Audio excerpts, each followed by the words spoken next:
Welcome back, my friend. The lamps are lit, the wind has quieted, and somewhere in the shadows the Niffler has found something shiny again. But this time, it's not gold. It's a story, and tonight, he's ready to share it with you. So settle in and listen closely. It begins like this. Winter wind howled beyond the great hall's windows, while snowflakes danced in the yellow light of the lanterns. Logs crackled merrily in the fireplace, filling the air with a scent of smoky warmth and comfort. Neville Longbottom sat at the Gryffindor table, mechanically stirring hot porridge in his bowl, but his thoughts were far from food. The past weeks had brought something unusual to Hogwarts, a thin, barely perceptible anxiety that hung in the air like perfume that had forgotten its fragrance. December in the castle was always a special time, but this year everything felt different. Professor Umbridge had established her rigid rules. Dumbledore's army met secretly in the Room of Requirement, and tension filled the corridors, making even the coziest corners of the castle feel restless. But what troubled Neville was stranger still than political intrigue. It all began 4 weeks ago, when Luna Lovegood approached him after another secret DA meeting. She stood by the doors of the Room of Requirement, holding an empty mother-of-pearl box in her hands, her large silvery eyes filled with such sadness that Neville's heart clenched with sympathy.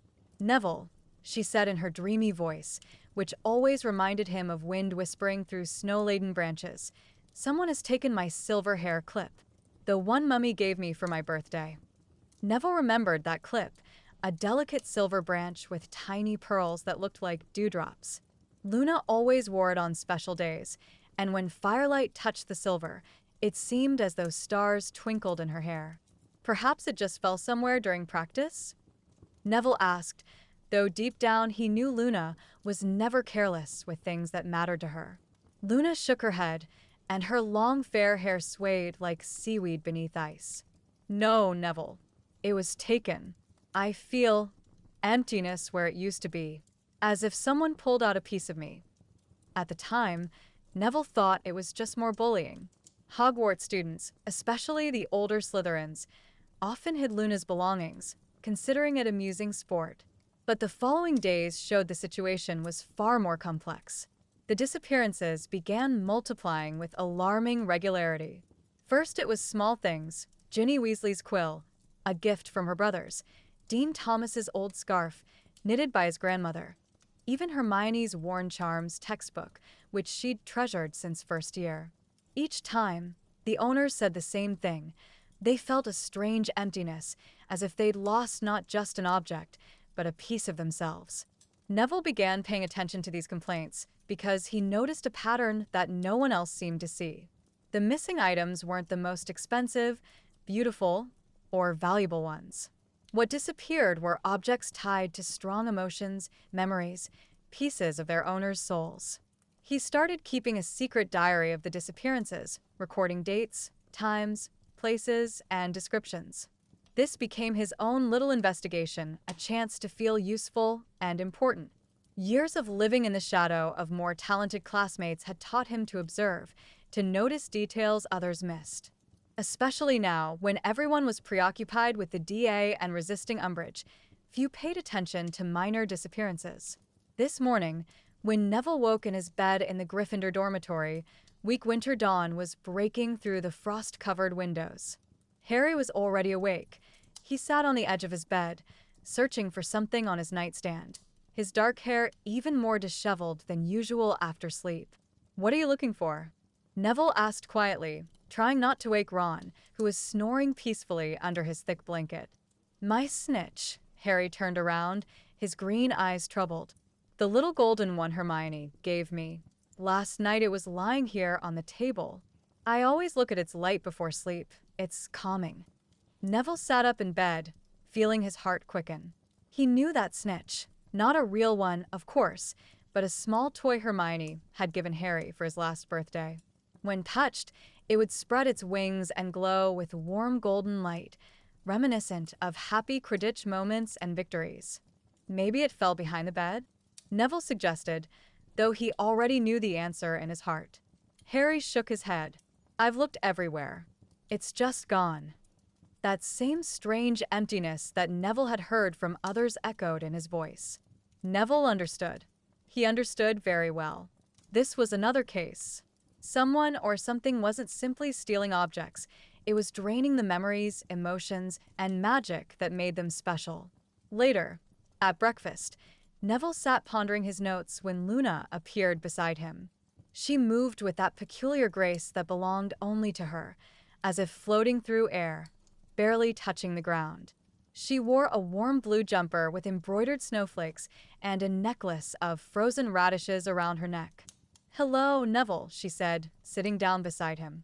"You look thoughtful today, as if you're trying to catch a thought that keeps slipping away like a snidget from your hands." Neville looked at her and suddenly realized he could no longer keep this to himself. Luna was the only person in the castle who might understand him, who wouldn't laugh at his theories or tell him he was imagining things. "Luna," he began quietly, glancing around to make sure no one was listening. "I think something very strange is happening. With the things that are disappearing. It's not just theft." Luna tilted her head, her eyes lighting with interest. "Tell me." Neville pulled his diary from the inner pocket of his robes and spread it between them. The pages were filled with his neat handwriting, dates, descriptions, small diagrams. "Look," he said, pointing to the entries. "Over the past 4 weeks, 22 things have disappeared. But not just any things. All of them had special meaning to their owners. And strangest of all, some items were found, but they were empty," Luna finished, her voice becoming more serious. "As if someone had sucked out their souls." Neville looked at her in surprise. "How do you know?" "Because I feel it," Luna said simply, spreading honey on a warm roll. "Ever since my clip disappeared, I've felt a presence. Something dwelling in the castle, something that shouldn't be here. It's hungry, Neville. Very hungry and very lonely." Her words sent shivers down Neville's spine. He was used to trusting Luna's intuition, even when she said things that seemed impossible. "What do you think it is?" he asked. Luna gazed silently out the window, where snowflakes danced in the early morning light beyond the glass. Finally she said, something old. Something that slept for a long time and has now awakened. Perhaps we disturbed it when we began using the Room of Requirement regularly. Neville remembered Dumbledore's army, their secret meetings, how they practiced spells in the room that changed its appearance according to their needs. Perhaps their activity really had disturbed something? "Where do you think it's hiding?" he asked. "Somewhere dark and quiet," Luna replied, carefully sipping her hot tea. "A place with many memories, but few living people. Perhaps in the old parts of the castle that are rarely visited. Places where time has stopped." Neville nodded, his mind already forming a plan. Years of hiding from bullies and teachers had taught him all the secret passages and forgotten rooms of Hogwarts. If something was hiding in the castle, he knew where to look. "Luna," he said determinedly, "will you help me find this creature?" Luna smiled, that pure, bright smile that always made Neville's heart beat faster. "Of course, Neville. I think this will be a very interesting adventure. And perhaps we can help not only ourselves, but whoever took our things." After breakfast, they arranged to meet that evening by the fat lady's portrait. Neville spent the day trying to concentrate on lessons, but his thoughts constantly returned to the mystery. In potions, he mixed up ingredients twice, earning a sneering look from Snape and a cutting comment about hopeless Gryffindors.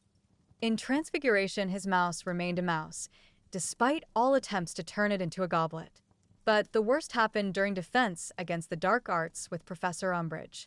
She, as always, forced them to read their textbooks, forbidding any practical magic.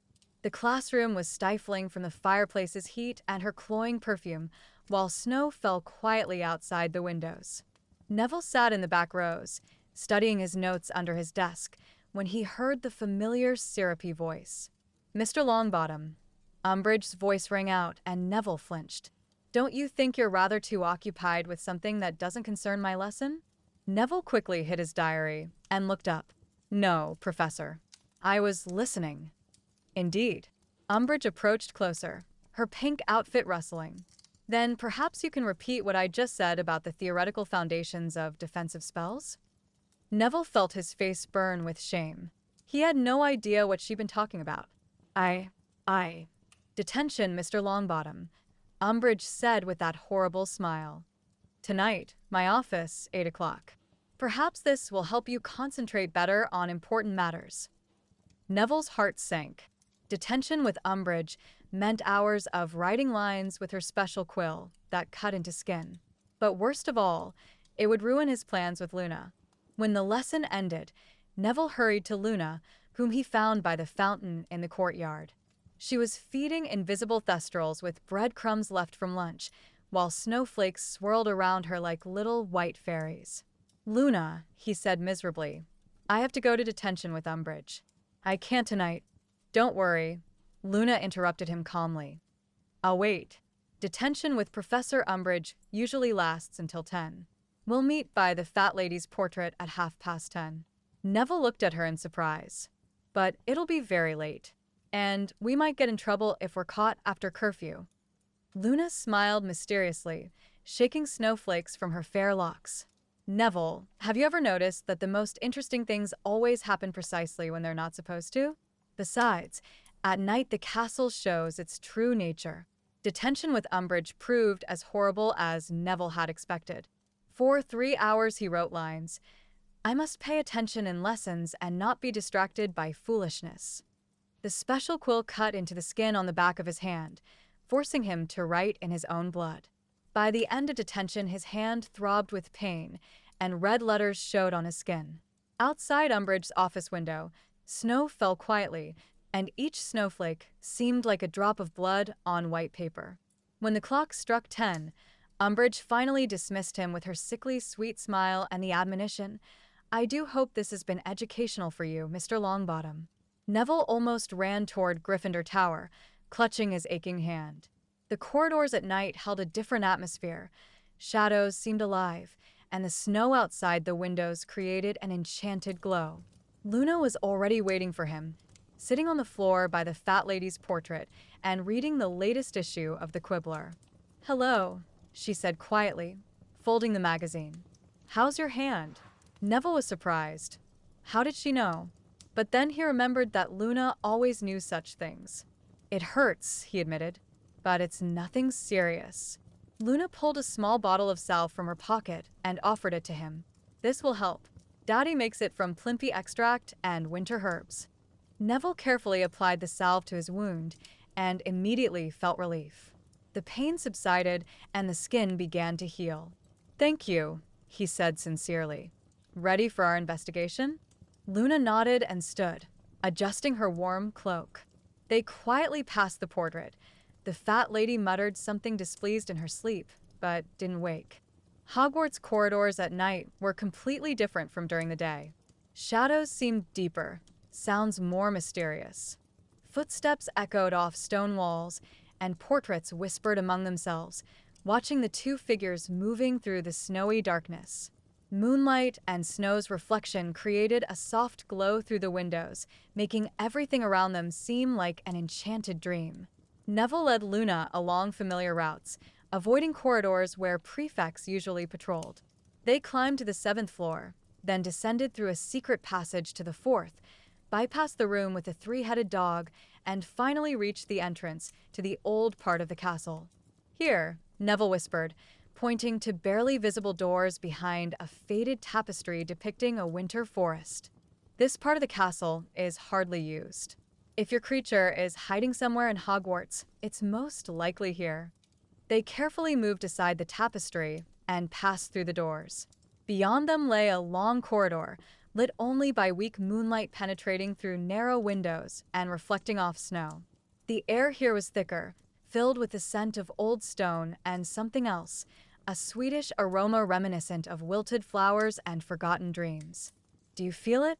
Luna whispered, stopping. Neville listened. At first he heard only his own heartbeat and the distant sound of wind beyond the windows. But then, very quietly, came another sound, as if someone was crying. Not loudly, not pitifully, but quietly and hopelessly, like winter rain falling on empty graves. From there, Luna pointed down the corridor, where shadows seemed particularly thick. They moved forward, their steps muffled by the thick layer of dust on the floor. With each step, the crying grew louder, and Neville began to recognize something familiar in it, the sadness he felt when thinking about his parents, longing for what he'd never had. At the end of the corridor were more doors, ancient ones with heavy iron handles covered in frost. The crying came from just beyond them. "Neville," Luna whispered, touching his hand. "I think we've found what we were looking for." Neville nodded, feeling a mixture of fear and excitement. He reached for the door handle, but Luna stopped him. "Wait," she said. "It senses us. It knows we're here." Indeed, the crying suddenly stopped. In the silence that fell, they heard another sound, quiet, rhythmic tapping, as if someone was gently touching the doors from within. Tap, tap, tap. Pause. Tap, tap, tap. "It wants us to come in," Luna whispered, and there was no fear in her voice, only deep sadness. "It's so lonely, Neville. So terribly lonely." Neville took a deep breath of cold air and placed his hand on the door handle. The metal was cold and seemed older than the castle itself. He slowly turned the handle, and the doors opened with a quiet creak. Beyond them was a small room, once probably someone's study or library. The walls were lined with empty shelves, and the floor was covered with a thick layer of dust. Through the single window came a weak glow of snow, making everything around seem like a dream. But strangest of all was what stood in the center of the room. It was a pile of objects, not just a pile, but a carefully constructed pyramid of the most diverse items. Neville recognized among them Luna's silver clip, Harry's golden snitch, Dean's scarf, and many other things that had disappeared over recent weeks. But they all looked somehow pale, as if someone had drained the colors and life from them. Above this pile, barely visible in the dim light, something like a ball of silver mist hovered. It pulsed like a heart, and with each beat it emanated waves of that same sweetish aroma they'd sensed in the corridor. "Hello," Luna said quietly, stepping forward. "We've come not to harm you." The mist shuddered and began slowly descending, taking on a clearer form. Neville saw the outline of a small creature, similar to a gnome but made of shimmering silver light. Its eyes were large and sad, like those of an abandoned animal. The creature looked at them and began crying again, with that same quiet, hopeless weeping that had brought them here. "Why are you crying?" Luna asked gently. The creature didn't answer with words, but Neville suddenly felt a wave of emotions wash over his mind. Loneliness, so deep it took his breath away. Hunger, not physical, but emotional, and need for connection, for understanding, for being needed. And above it all, ancient, all-encompassing grief for a lost purpose, for times when it had been useful and loved. "Oh," Luna said quietly, and Neville saw her eyes fill with tears. "You used to help people, didn't you? You took their pain and kept it safe so they could move forward." The creature nodded, and memories flickered around it, unclear images of students who had come to it with their hurts, disappointments, and fears. It would take these dark emotions and store them, giving people peace. "But now you've been forgotten," Luna continued, "and you became hungry. So you started taking not just pain, but joy, hope, love. Everything that could remind you of what it felt like to feel connected to someone." Neville felt his heart clench with compassion. He understood that the creature wasn't evil. It was desperately lonely and acting from survival instinct. "We can help," he said suddenly, and the creature turned to him with its large eyes. "We can find you a new place, a new purpose." The creature tilted its head, and Neville felt a wave of hope mixed with fear. "But first," Luna added, "you need to return what you took. Not the objects, the emotions, memories, pieces of souls that people put into these things." The creature looked at the pile of objects, then back at them.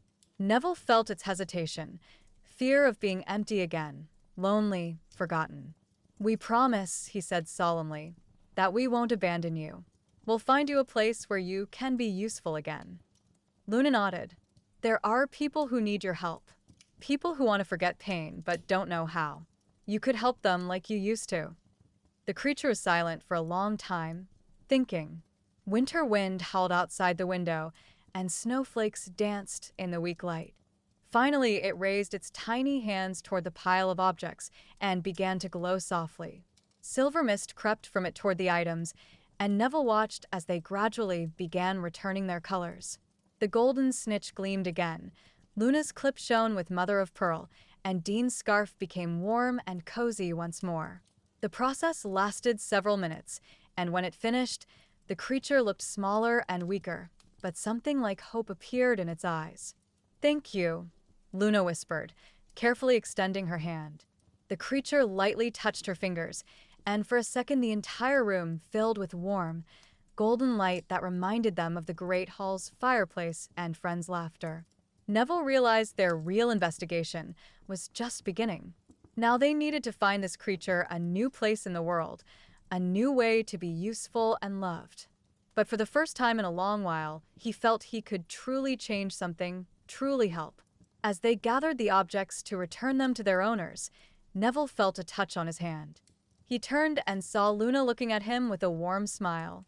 "Thank you, Neville," she said quietly, "for believing me, for helping me find her." Neville felt his cheeks burn, but this time not from shame, but from happiness. "Thank you, Luna, for showing me how to look beyond the obvious." The creature watched them with its newfound gleam in her eyes, and Neville knew this was only the beginning of something beautiful, for her and for them. Outside the window, snow fell quietly, covering Hogwarts with a white blanket, and somewhere in the castle people were waking with the feeling that something important had returned to their lives. The next 3 days brought Neville and Luna unexpected challenges. Returning the objects to their owners proved more complicated than they had anticipated. They couldn't simply place the golden snitch on Harry's nightstand or the hair clip on Luna's desk. That would raise questions they weren't yet prepared to answer. The morning after their nocturnal adventure, Neville woke with the feeling that the world had shifted slightly. The small creature, he'd begun thinking of her as Memo, had come with them, hiding in the inner pocket of his robes. She had become so tiny that she could fit in his palm, but Neville constantly felt her presence, a warm shimmer near his heart and quiet waves of emotion that periodically touched his consciousness. The problem was that Memo, having returned the emotions to the stolen objects, had become even hungrier. She fed not physically but emotionally, and now that she had emptied her reserves, she needed constant sustenance. Neville noticed that when he experienced particularly strong emotions, joy from a successful spell, longing for his parents, or even simple fondness for Luna, Memo would gently feed on these feelings, not taking them completely, but rather tasting their essence. "It's like having a pet," Luna explained at breakfast on Monday, carefully feeding an invisible pygmy puff under the table. "She's learning to live with us, but she needs time to understand the new rules." The first attempt to return objects happened that very morning when Neville accidentally found the golden snitch under Harry's bed. "Strange," Harry said, carefully picking up the toy. "I definitely looked here yesterday." He touched the snitch, and it immediately glowed with warm golden light, even brighter than before. Harry raised his eyebrows in surprise. "It seems happier?" Neville nearly choked but managed to keep a serious expression. "Perhaps it just missed you?" The rest of the objects had to be returned through even more cunning methods. Luna found her hair clip in the library, pinned to a page in a book about ancient magical artifacts. Dean's scarf was discovered in the Gryffindor common room, neatly folded on the back of an armchair. Each time, the owners wondered how their belongings had ended up in such places, but joy at their return outweighed confusion. Most interesting was observing people's reactions. Everyone said the same thing. Their objects had become more themselves. The golden snitch glowed brighter, the hair clip shimmered more beautifully, and the scarf became warmer and softer. As if Memo, in returning the emotions, had added something of herself, an understanding of how important these things were to their owners. But the real problem revealed itself on Tuesday evening, when Neville was trying to concentrate on his potions homework. Memo was restlessly flitting about in his pocket, radiating waves of anxiety that made concentration impossible. "What's wrong with you?" he whispered, stepping into a quiet corner of the common room. Memo emerged from her pocket and pointed toward the window. Neville looked there and saw heavy snow falling outside, with wind creating strange patterns on the glass. Suddenly, he understood. Memo sensed someone else. Someone who felt the same hunger, the same loneliness. "There are more of you, aren't there?" he whispered. Memo nodded, her small eyes wide with fear. She transmitted an image to him, unclear but frightening. Something larger than her, older and much hungrier, was wandering the corridors of Hogwarts. Neville immediately sought out Luna.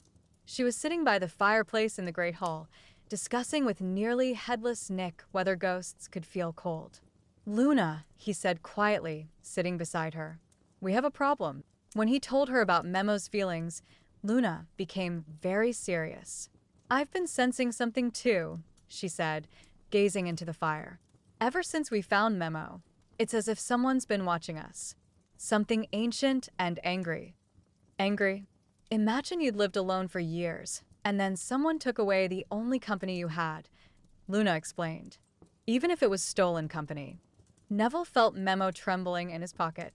Indeed, by taking her from that room, they might have caused someone pain. "What should we do?" "Learn more," Luna said determinedly. "Memo only knows part of the story. We need to find the source, discover who created these creatures and why." The next 2 days they spent in the library, but not in the main halls, in the restricted section, which could only be accessed with a teacher's permission. Luna proved unexpectedly skilled at convincing Professor Flitwick to let them research Hogwarts history for a Creative Charms project. Among dusty tomes and ancient manuscripts, they found mentions of something called Custodes Memoriae, memory keepers. The first mention dated to the time of Hogwarts' founding and was written in a hand Luna recognized as belonging to Rowena Ravenclaw. "Look," she whispered, pointing to faded text in ancient Latin. "It says something about creating servants of the mind who ease the burden of knowledge and sorrow for students."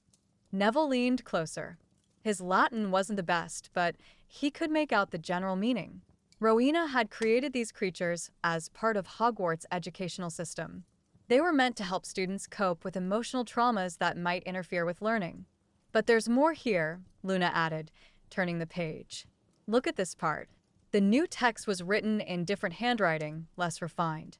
Magistra Ravenclaw warns, if the custodes are left unsupervised, they may become dangerous. Their hunger will grow until they begin consuming not only pain, but joy, love, life itself. She created a master keeper to control the others. Neville felt Memo curl up in his pocket. "A master keeper?" "Larger, stronger," Luna whispered. "The one meant to control the others. But what if he himself went out of control?" They continued searching and found another document, dated a century later. It was a report from one of Hogwarts' headmasters about an incident with the keepers. Apparently, after Rowena's death, the system began malfunctioning. The keepers became increasingly hungry, and finally, they had to be deactivated and sealed in a special room. All except one. Luna read aloud. The Master Keeper proved too powerful for complete sealing. He could only be contained and put into deep sleep in the heart of the castle. "In the heart of the castle?" Neville repeated. Memo suddenly emerged from his pocket and began energetically pointing downward, her eyes blazing with excitement and fear. "She knows where he is," Luna realized. "Don't you, Memo?" The small creature nodded and transmitted an image to them. Deep dungeons beneath Hogwarts, where even student explorers never ventured. A place where the stone was so old it remembered the time of the castle's construction. "But why would we want to find him?" Neville asked. "If he's sleeping, perhaps it's better not to disturb him?" Luna shook her head. "Memo says he's not sleeping. He awakened when we began regularly using the room of requirement. Our activity, our strong emotions during DA training, woke him up." Neville remembered their lessons. Harry's despair when teaching them the Patronus, everyone's determination who joined the resistance against Umbridge, the fear and anger that filled the room during practical sessions. Yes, that would be enough to wake even the deepest sleep. And now he's searching for his creatures, Luna continued. He senses that Memo isn't where she should be. He's coming for her. So, what do we do? Luna closed the book and looked at Neville with a determination he rarely saw in her usually dreamy eyes. We go to him. Memo needs to speak with her creator.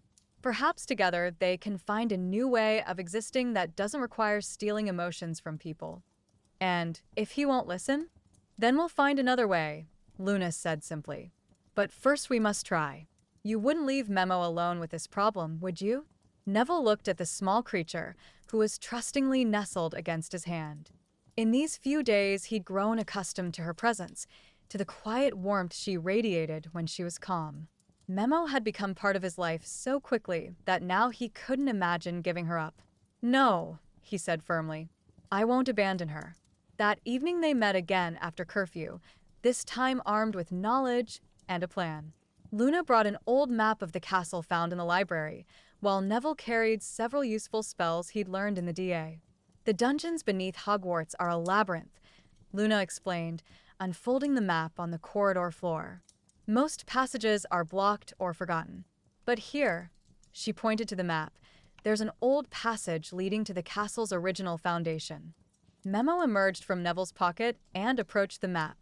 She studied it carefully, then touched one spot where several passages intersected. There, Luna said, understanding the gesture. That's where he sleeps. They descended to the Slytherin dungeons, then even lower, through a passage that even Neville didn't know. The air became increasingly cold and damp, and the walls grew older. Here the stone was unhewn, natural, as if the castle had grown around these caves. As they walked, Memo became increasingly restless. She transmitted waves of anxiety and anticipation to Neville, as if she were returning home after a long absence. Do you hear that? Luna whispered, stopping. Neville listened. Through the silence came a sound similar to what they'd heard in that first room, but much more powerful. Not crying, breathing. Deep, slow breathing of something enormous.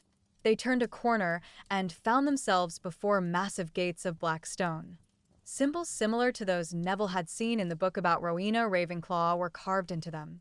The gates were open only a few inches, but even through this gap came a soft, pulsing light. Memo slipped from Neville's pocket and flew toward the gates. She stopped before them, trembling with excitement and fear. Go on, Luna said quietly. We're with you. Neville pushed the gates, and they slowly opened with a creak. Beyond them lay a cave so vast that the ceiling was lost in darkness. In the center, on a platform of the same black stone, lay a creature the size of an elephant. It resembled Memo but magnified 1,000-fold, made of shimmering silver light that pulsed in the rhythm of a heartbeat. The Master Keeper was sleeping, but his sleep was restless. Around him swirled images, memories, emotions, fragments of human lives collected over centuries of existence. Neville saw familiar faces among them. Hogwarts students from different eras, their joys and sorrows intertwined in an endless dance. Memo slowly flew toward her creator. When she approached, the Master Keeper's enormous eyes slowly opened. They were like Memo's eyes, but held so much weariness, so much loneliness, that Neville felt his heart clench. The Master Keeper looked at Memo, then at Neville and Luna. His mental voice was like distant thunder. Why have you come to me, children? Why have you awakened me? Luna stepped forward, showing no fear. We've come to help. You and Memo. Memo. The Master Keeper looked at the small creature with something like tenderness. So, that's what you've named her. She's no longer mine, is she? Neville felt a wave of sadness from the great creature. She's yours if she wants to be, but she's also free to choose. Choose, the Master Keeper repeated, as if the word were foreign to him. We never had choices. We were created to serve, to feed on people's pain, to help them forget. But people forgot us. Not everyone, Luna said gently. We found you, and we want to find a new way for you to help without causing harm. The Master Keeper was silent for a long time, studying them. Finally, he said, Show me your memories. Show me how you've lived with my small creature. Neville felt a light touch on his consciousness and didn't resist. He allowed the Master Keeper to see the past days, how Memo had lived in his pocket, how she gently fed on his emotions without taking them away, but only touching them, how they'd returned objects to their owners together, how Memo had rejoiced seeing people's happiness. When the exchange of memories ended, amazement appeared in the Master Keeper's eyes. Symbiosis, he whispered. She learned to live in symbiosis, not as a parasite. This is what our Creator dreamed of. Rowena Ravenclaw? Luna asked. Yes. She wanted us to become not just tools, but partners to humans. But she died before she could complete our evolution. Memo flew to Neville and gently settled on his palm. She looked at the Master Keeper with a mixture of love and sadness. She wants to stay with you, the Master Keeper said. But she also wants me to find my path. She worries about me. What if you found that path together? Luna suggested. What if you taught others at Hogwarts what Memo has learned? People here need help, real, voluntary help in dealing with emotions. The Master Keeper pondered. Around him memories slowly circled, showing centuries of loneliness and hunger. It's possible, he said finally, but I would need time to learn. And I would need teachers. Neville looked at him in surprise. Teachers? you. You two taught my small creature what I couldn't teach her in centuries. Perhaps you could teach me too. Luna smiled. That would be an unusual lesson. The best lessons are always unusual, the Master Keeper replied, and Neville sensed something like humor in his mental voice. As they climbed back to the castle, the sky was already beginning to lighten. Memo sat on Neville's shoulder, while the quiet mental voice of the Master Keeper echoed in his consciousness, no longer threatening, but curious and full of hope. Do you think this will work? Neville asked Luna.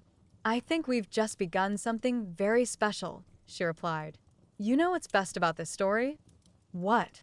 We helped Memo find not just a home. We helped her find a family.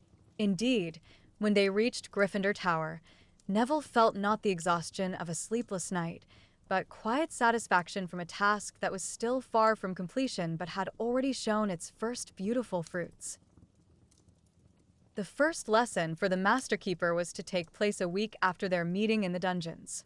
Neville spent those days in constant worry, trying to understand how to teach a creature that had existed for centuries and knew more about human emotions than he could imagine. Meanwhile, Memo was flourishing. She had learned to hide not only in Neville's pocket, but in various objects around him.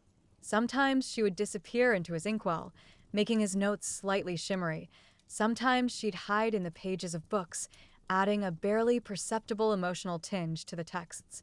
Once Neville found her in his pillow, and that evening he had particularly vivid and pleasant dreams. But most interesting was watching how Memo interacted with other people. She remained invisible to everyone except Neville and Luna, of course, but her presence had a subtle influence on those around her.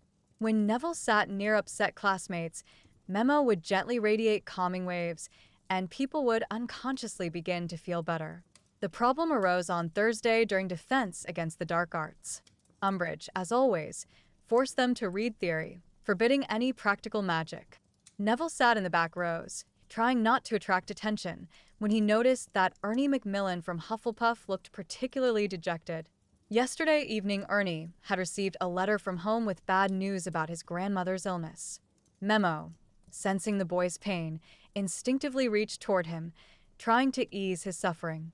But instead of the gentle touch she usually gave, something went wrong. Ernie suddenly fainted, falling from his chair to the floor. His face was deathly pale, and his breathing barely perceptible. Mr. Macmillan, Umbridge shrieked, rushing toward him. What happened? Someone quickly fetch Madame Pomfrey. Neville felt Memo panic in his pocket. She transmitted waves of fear and guilt to him. Something had gone wrong. Instead of easing Ernie's pain, she had accidentally taken too much of his life energy. When Madame Pomfrey took Ernie to the hospital wing, Neville found Luna by the fountain in the courtyard. She immediately noticed his troubled expression. What happened? She asked. Neville told her about the incident with Ernie. Memo emerged from his pocket, her small body trembling with shame and fear. She didn't mean to, Neville said. She was just trying to help, but she doesn't yet know how to control her strength when acting instinctively, Luna finished. Like a small child who doesn't know their own power. Luna carefully extended her finger to Memo, and the small creature touched it, transmitting waves of remorse. You're not to blame, Luna said gently. You're just learning. But now we know we must be more careful. That evening they went down to the Master Keeper earlier than planned. The great creature immediately sensed Memo's sorrow. What happened? He asked, his mental voice filled with concern.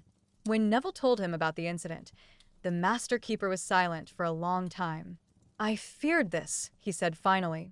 When we begin to change, old instincts can trigger unexpectedly. Memo learned a new way of feeding with you, but in a stressful situation, she reverted to the old way. So, what do we do? Neville asked. Learn together, the Master Keeper replied. I have the same problems. Sometimes, when I sleep, my dreams drain emotions from people above. I've heard some students complaining of nightmares.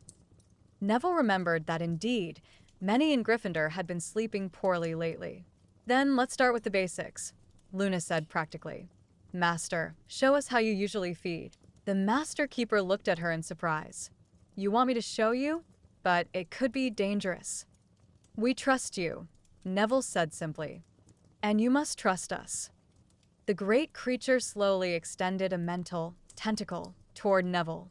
The boy felt a light touch on his consciousness, like someone carefully touching the surface of a pond. Usually I take by force, the Master Keeper explained. I penetrate the mind and take what I need. But with you, this is different. You allow me to touch.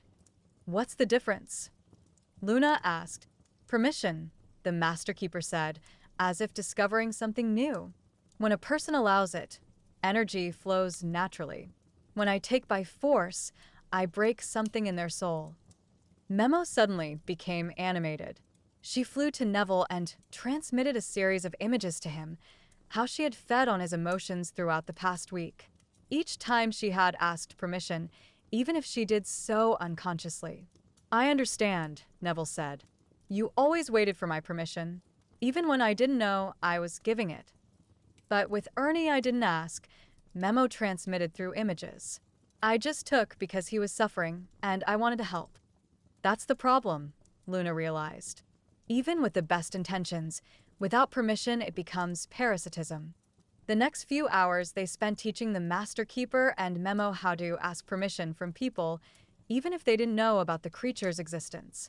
It was like learning a delicate dance, a light mental touch, waiting for a response, respecting no.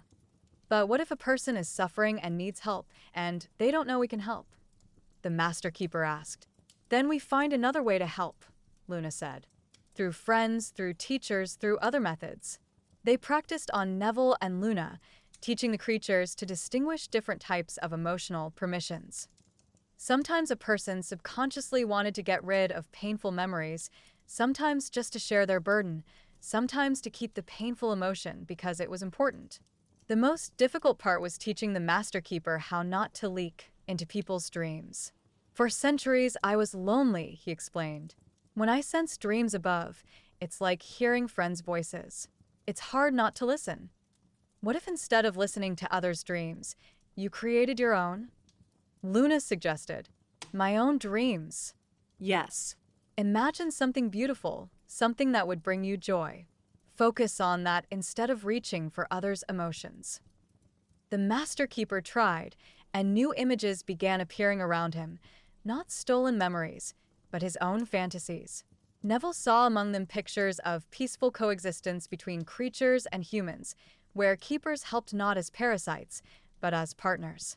Beautiful, Memo whispered, touching one of the images. This is the future we could create, the Master Keeper said. But for that I need to learn patience. The most unexpected part of that night was what happened when they were preparing to leave. The Master Keeper suddenly said, I want to apologize to that boy, Ernie, but I can't go to him myself. You want us to deliver an apology? Neville asked. No. I want to learn how to apologize properly. Perhaps Perhaps I could help him through you? Luna thought. What do you mean? Memo learned to live in your things, didn't she? Perhaps I could briefly become part of something you'd take to him. Not to feed, but to help. This was a revolutionary idea. Neville had never heard of a magical creature voluntarily limiting itself to help a human. Would it be safe? He asked. For me, yes. I'd just become very small for a short time. For the boy, too, if he allows it. The next day, Neville approached Ernie in the hospital wing. The boy looked better, but was still pale and worried. Hello, Ernie, Neville said, sitting on a chair beside the bed. How are you feeling? Strange, Ernie admitted. Madame Pomfrey says I'm fine, but I feel empty, as if something important disappeared. Neville pulled a small glass sphere from his pocket, an ordinary toy he'd borrowed from Colin Creevey. Inside the sphere, invisible to everyone but Neville, hid a tiny fragment of the Master Keeper. Ernie, Neville said carefully, what if I told you I know what happened to you, and that I know how to fix it? Ernie looked at him in surprise. What do you mean? Neville took a deep breath. Promise you won't laugh. This will sound strange. When Neville told him about the creature that had accidentally taken part of his energy and how it now wanted to return everything, Ernie didn't believe him at first. You're saying there's some magical creature living in the castle that feeds on emotions? He repeated. Yes. And she's very sorry about what happened. She wants to apologize and return what she took. Ernie stared at the glass sphere in Neville's hands for a long time. What do I need to do? Just let her touch your hand through this sphere. If you don't want to, she won't insist. Ernie hesitated, then extended his hand. If it will help me feel better. Neville placed the sphere on Ernie's palm. For a few seconds, nothing happened. Then the sphere began to glow softly, and Ernie's eyes widened. I feel something, he whispered. Like someone's returning a piece of myself that I didn't know I'd lost. The light in the sphere gradually faded, and Ernie took a deep breath. Thank you, he said, and Neville knew those words weren't meant only for him. The sphere warmed slightly in Ernie's hand, and the boy looked at it in surprise. May I keep it? He asked. I feel as if something good lives in it. Neville smiled. Of course, but be careful with it. And if you notice anything unusual, tell me. When Neville returned to the dungeons that night, the Master Keeper looked tired but satisfied. How do you feel? Luna asked. Different, he replied. I'd forgotten what it's like to give voluntarily instead of taking. It's pleasant. Memo circled around them, radiating waves of joy. This is only the beginning, Luna said. Now we know it's possible. We just need to figure out how to make it a system. A system? Neville asked. A way to help people at Hogwarts without breaking rules or frightening them. A way that would make life better for everyone, both humans and keepers. The Master Keeper pondered. That would require time, and much patience. We have both, Neville said, feeling Memo settle cozily in his pocket. Most importantly, we have trust. Indeed, when they returned to the castle that night, all three felt that something important had changed.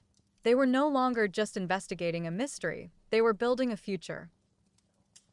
The week following the incident with Ernie brought Neville unexpected challenges. Rumors about the magical healing spread quickly through the castle, and though no one knew the details, many students began looking at him with new interest. Someone even asked if he was studying special healing spells. Meanwhile, Memo had become even more sensitive to emotions around her. She learned to distinguish different types of pain, physical, emotional, spiritual, and responded to each differently. When Hermione worried about a difficult exam, Memo radiated waves of calm. When Harry was tormented by nightmares about Voldemort, she gently drew dark dreams away from him. But the most difficult problem was that the Master Keeper had begun to leak. This manifested in strange ways. Students studying in the dungeons or lower floors of the castle began complaining of vivid, overly realistic dreams. Sometimes they would wake feeling as though someone had touched their memories. Several times, Professor Snape found students who had fallen asleep in the open corridors, immersed in strange, trance-like states. He's trying to control himself, Luna explained when they discussed the situation in the library. But centuries of loneliness don't pass without trace. It's difficult for him to contain all his power inside.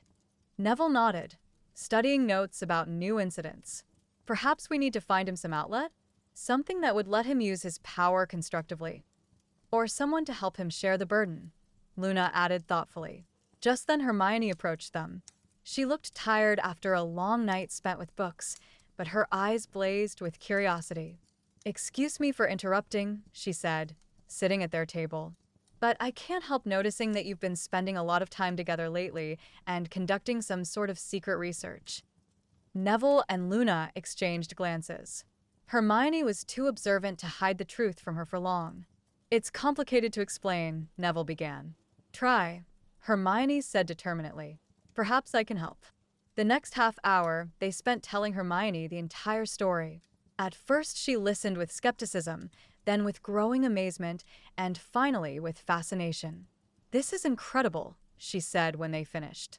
Ancient magical creatures created by Rowena Ravenclaw herself, learning a new way of coexisting with humans. This could revolutionize our understanding of symbiotic magic. Memo carefully emerged from Neville's pocket, and Hermione held her breath. "Hello," Luna said quietly to Memo. "This is Hermione. She's a friend." Memo studied Hermione carefully, then cautiously flew toward her. The girl froze as the small creature settled on her palm. She's real," Hermione whispered. "I can feel her energy. It's like a gentle touch on the soul." "She likes you," Luna said. Memo rarely trusts new people so quickly. Hermione carefully raised her hand to examine Memo more closely. "What about the Master Keeper? May I meet him?" "It could be dangerous," Neville warned. "He's much more powerful than Memo and still learning control. But if he's really leaking, as you say, then he needs help," Hermione insisted. "Perhaps a fresh perspective would be useful." That night, the three friends descended to the dungeons together. Hermione carried several books about ancient magic and parchment for notes. The Master Keeper sensed their approach long before they reached his cave. When they entered, he was already awake, his eyes glowing with curiosity. "A new human," he said, his mental voice cautious, but not hostile. "One who knows much and wants to learn even more." Hermione shuddered, hearing the voice in her head. "This is incredible. Direct mental communication." "Be careful," the Master Keeper warned. "Your mind is very bright. It's difficult for me not to reach toward your knowledge." "What if you didn't resist that urge?" Hermione asked unexpectedly. "What if instead of trying to keep everything inside, you found a way to share?" The Master Keeper looked at her in surprise. "Share?" Yes. "You've accumulated knowledge and experience for centuries. What if you could pass them to humans voluntarily, and in exchange receive new sensations and ideas?" Luna suddenly brightened. "Exchange? Not one-sided feeding, but true exchange." "But who would want to exchange with me?" the Master Keeper asked sadly. "People fear what they don't understand."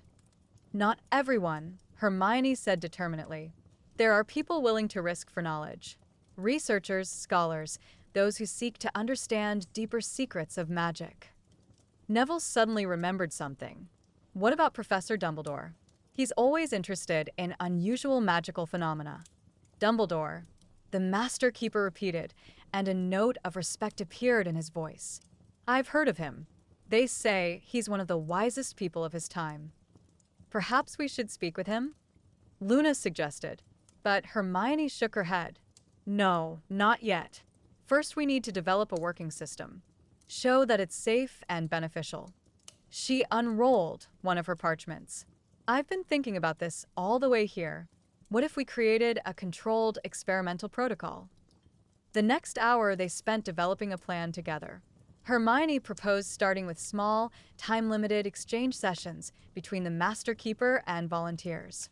Each session was to take place under supervision and with clear boundaries. "First rule," she said, writing, "complete voluntariness from both sides.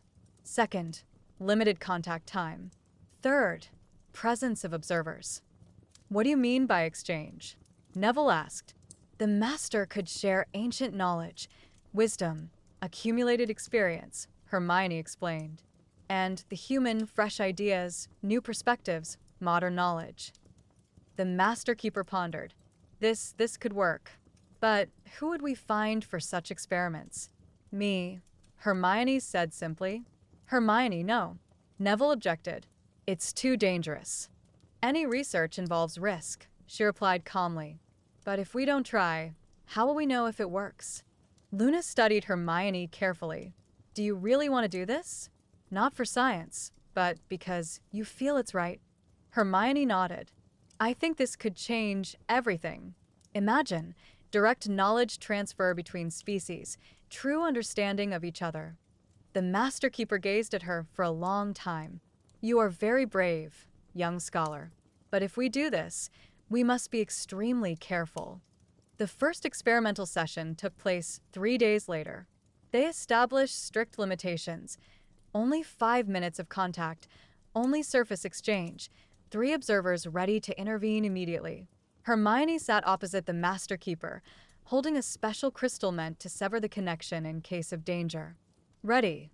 The Master Keeper asked. Ready.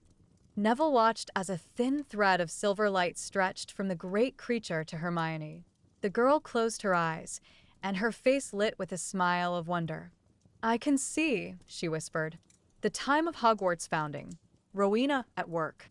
She created you out of love for her students. The Master Keeper shuddered. And I feel your knowledge. So many new discoveries over these centuries. So many new ways of understanding magic. 5 minutes passed quickly. When the connection broke, Hermione opened her eyes, and they shone with delight. It was incredible, she said. I felt his memories as if they were my own. And he truly received my knowledge about modern magic. The Master Keeper looked more lively than ever before. This was what I imagined symbiosis to be. True exchange that enriches both sides. Any weakness? Neville asked. On the contrary, Hermione smiled. I feel fuller, as if a piece of ancient wisdom has become part of me. The success of the first experiment inspired them to do more. Over the next week, they conducted several more sessions, each time perfecting the procedure. The Master Keeper learned to share specific knowledge, ancient spells, forgotten potions, historical facts, while Hermione passed to him modern magical theories, scientific discoveries, new ways of thinking. Most interesting was the moment when the Master Keeper asked about Dumbledore's army. I felt strong emotions from the room of requirement, he said. Determination, fear, hope. What happens there? Hermione told him about their resistance to Umbridge, about how they were learning to protect themselves and others. Courage, the Master Keeper said with respect. You're learning what Rowena tried to teach, to protect those who cannot protect themselves. Would you like to help? Luna asked suddenly. Everyone looked at her in surprise. You know ancient protective magic, she explained. Spells we can't even imagine. What if you could teach us, through such exchange sessions? The Master Keeper pondered. It could work, but it would mean expanding the circle of people who know about me. Not necessarily everyone, Hermione said. We could start with Harry. He's the DA leader, and he understands the importance of fighting dark forces. The idea of telling Harry about the Keepers initially frightened Neville, but he realized that if they wanted their system to work, they needed to trust more people. The conversation with Harry took place in the room of requirement after another DA lesson. Neville, Luna, and Hermione stayed when the others left.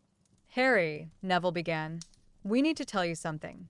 When they finished their story, Harry was silent for a long time.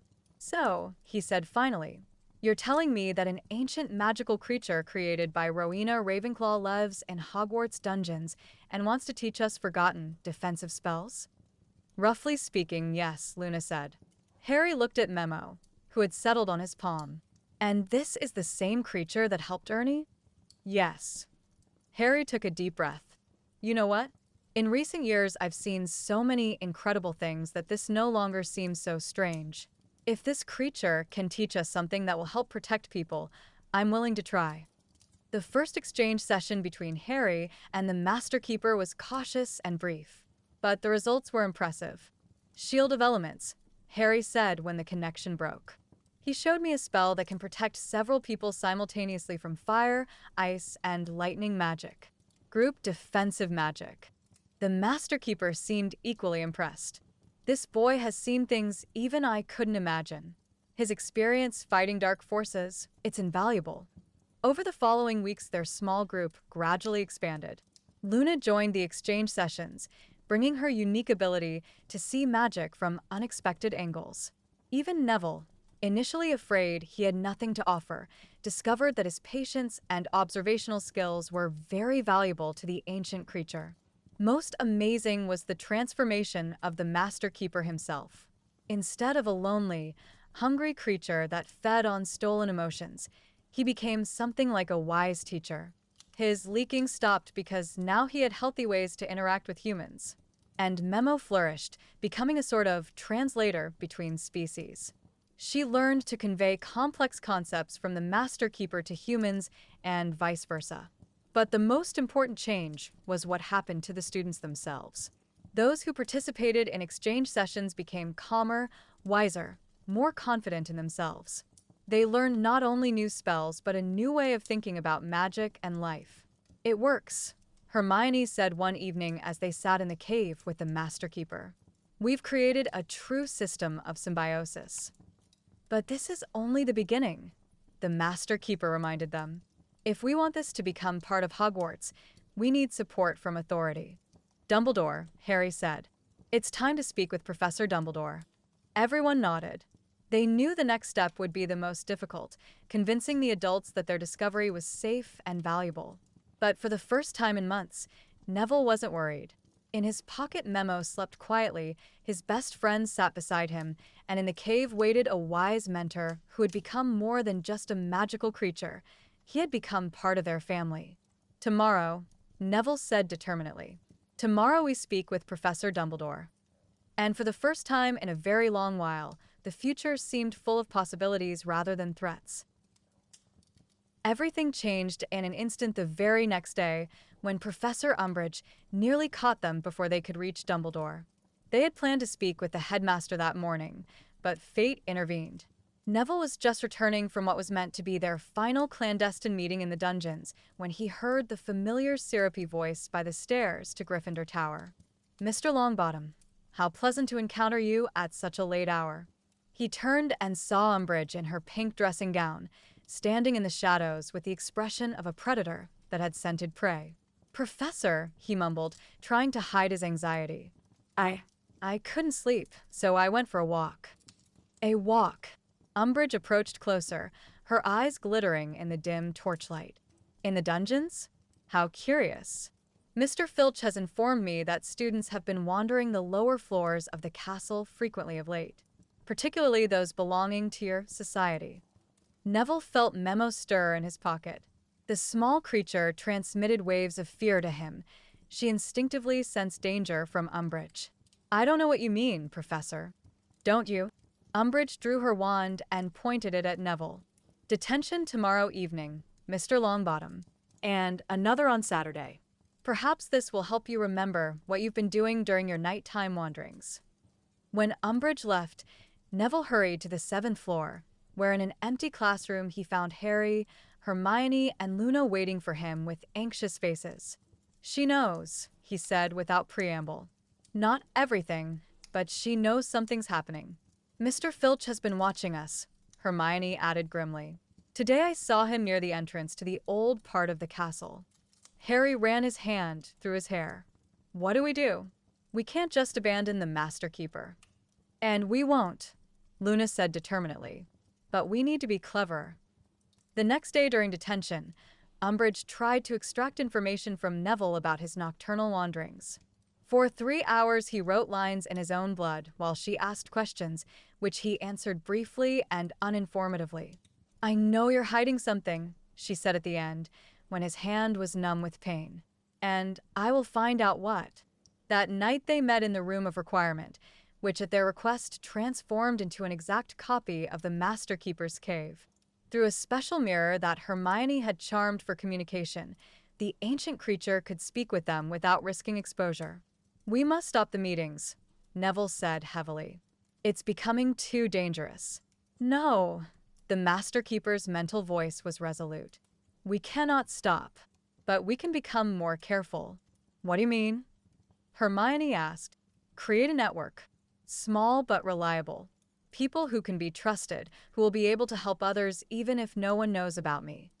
Luna suddenly smiled. A secret network of help. People will think it's just particularly empathetic students. The next few weeks, they carefully selected candidates. They didn't tell everyone the truth about the keepers. Most were simply taught basic techniques of emotional support without explaining their true source. Ernie Macmillan became the first to be fully initiated. After his experience with the Master Keeper, he instinctively understood the principles of symbiotic magic. It's like breathing, he explained to Neville after his first lesson. Natural to give and take in equal proportions.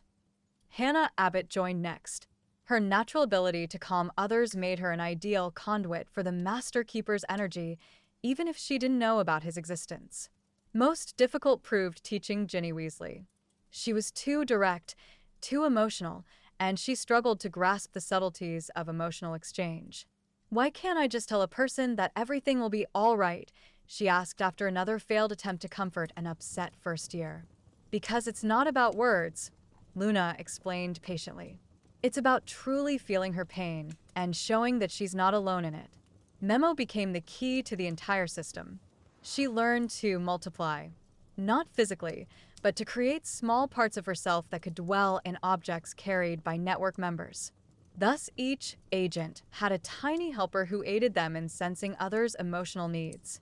It's brilliant, Hermione said, examining a small crystal in which a fragment of Memo lived.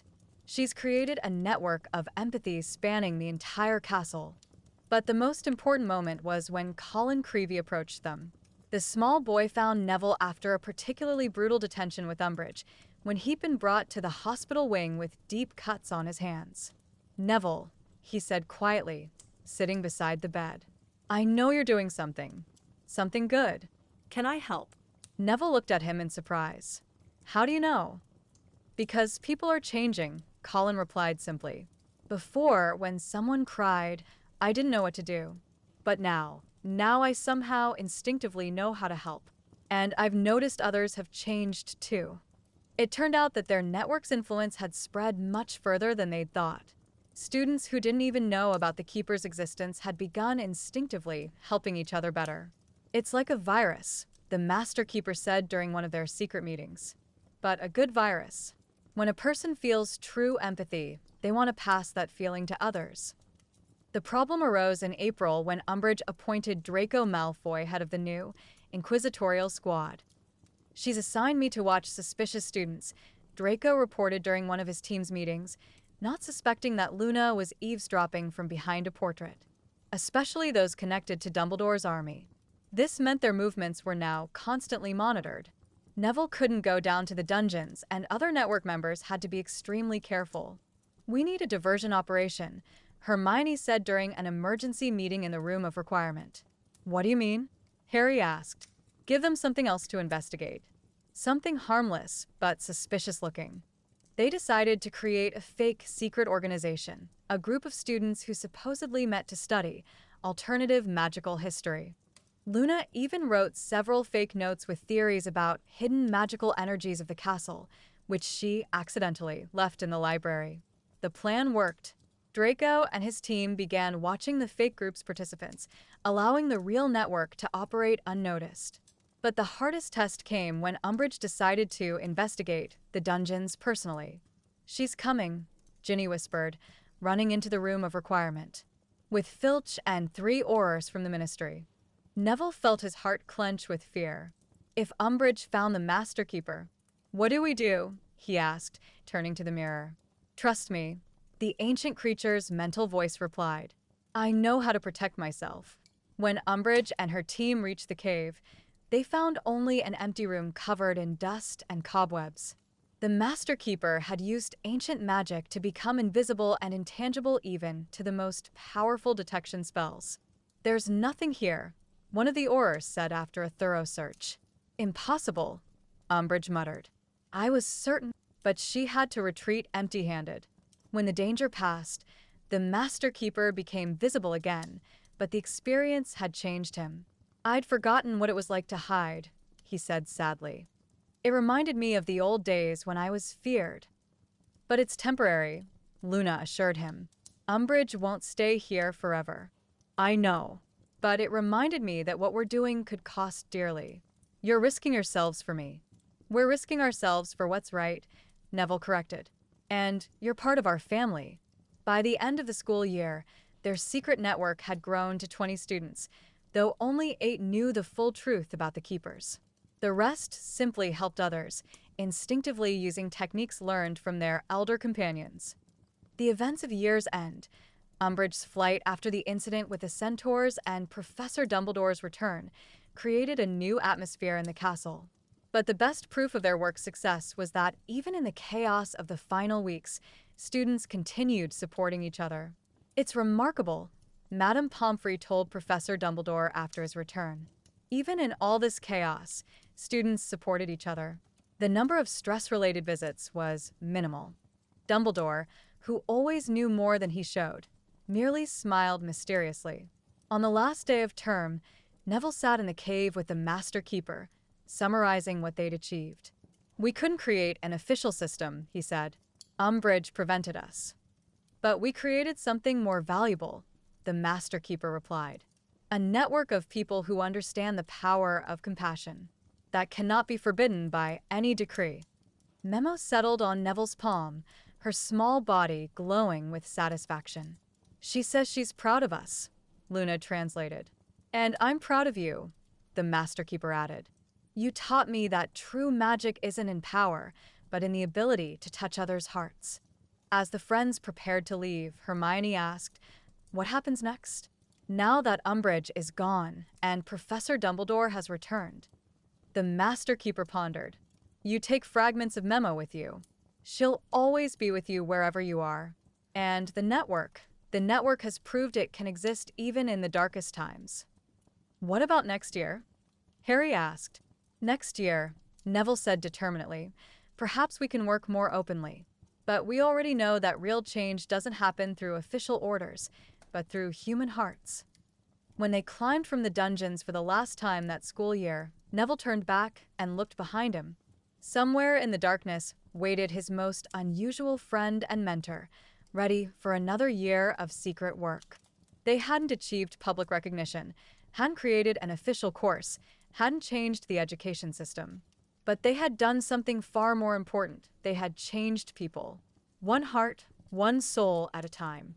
And as Neville boarded the train to London, feeling Memo's warm shimmer in his pocket, he knew their real work was just beginning. Not in the spotlight, not with fanfare, but in silence and secrecy. Just as the best magical things always happened. In the last carriage of the train, Luna gazed out the window at the retreating castle and said quietly, "You know what's best about what happened?" What? Neville asked. Luna smiled her mysterious smile. We proved that good can grow even in darkness. Now that light has returned, imagine what it can do. And as the Hogwarts Express disappeared around the bend, an invisible network of hearts remained in the castle, ready to support each other. A small revolution that had begun with one lost creature and a few brave students. A revolution that would last forever.